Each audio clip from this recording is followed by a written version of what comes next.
Good morning friends. দেখো আজকে রান্না করলাম একটা নতুন মাছ, এটা হলো রূপচাঁদ মাছ। আমি আর কোনোদিন রান্না করিনি বা খাইও নি সেটা।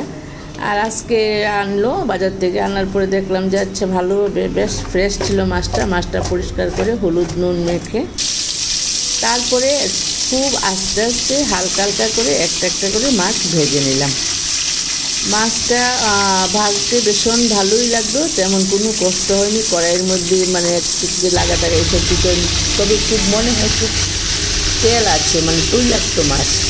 যাই হোক, আমি আস্তে আস্তে খুব ভালো করে ভেজে নিলাম। তারপরে দেখো পুরনে দিলাম আদা, রসুন বাটা। রসুনটা আগে একটু ভালো করে কষিয়ে নিয়েছি, নিয়ে এবার দিলাম আদা বাটাটা দিয়ে আর একটু ভালো করে কষালাম। এটা হলো ফোড়নের মশলাটা, আগে একটু একটু করে ভালো করে কষিয়ে নিচ্ছি রসুন আদা। তারপরে এখানে দিলাম পেঁয়াজ আর কাঁচা লঙ্কা বাটা। এটা সবসময় আমি বেটে রাখি, একটু পালিশ বাটা দিলে রান্নাটা বেশ ভালো হয়, ঝোলটা ভীষণ ভালো লাগে, তার জন্য দিলাম আর কি।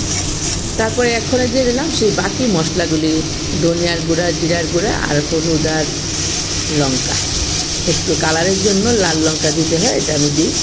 তার জন্য ভালো করে কষাতে বেশ ভালোই লাগলো মনটা, কারণ মাছগুলি ভাজতে গিয়ে তেমন কোনো অসুবিধা হয়নি, ভালোই লেগেছে, খুব ভালোভাবেই আমি ভাজতে পেরেছি। তারপরে এখন দেখো একটু জল দিয়ে মশলাটাকে একটু নরম করে নিলাম। তারপরে এখন দিয়ে দিলাম নুনটা দিয়ে আর একটু কষিয়ে তারপরে গ্রেভিটা বানানোর জন্য তো একটু জল দিতেই হবে। আচ্ছা, জল দিয়ে একটু হালকা করে নিলাম। তারপরে ঝোলটার মধ্যে মাছগুলি সিদ্ধ করতে হবে, তাই একটু জল দিলাম, খুব একটু বেশি দেইনি।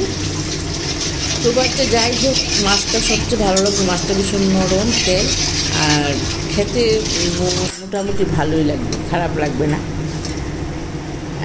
রান্না করতে করতে অনেক কিছু বোঝা যায় অনেক সময়। আচ্ছা যাই হোক, তোমরা যারা খেয়েছো তো ভালো কথা, খুব খুশি। আর যারা খাওনি খেয়ে দেখো এইভাবে রান্না করে। তবে আদা আর রসুনটা দিতে হবে, দিলেই একটা ভালো একটা সেন্টও আসে আর খেতেও ভীষণ ভালোই লাগে। তারপর দেখো মাছগুলোকে এখন দিয়ে আর একটু ঢেকে দিতে হবে, একটু ঢেকে আমি দিয়েছি। আচ্ছা, তারপরে আস্তে আস্তে মাছটা একটু সিদ্ধ হলো খুব ভালো করে। সিদ্ধ হওয়ার পর এখন মাছ রান্নাটা ঠিক কমপ্লিট হয়ে গেছে। এখন দুটো কাঁচা লঙ্কা দিয়ে দিলাম, 3-4টা কাঁচা লঙ্কা দিলাম, যে লঙ্কাগুলিতে এখন তেমন কোনো ঝাল হয় না।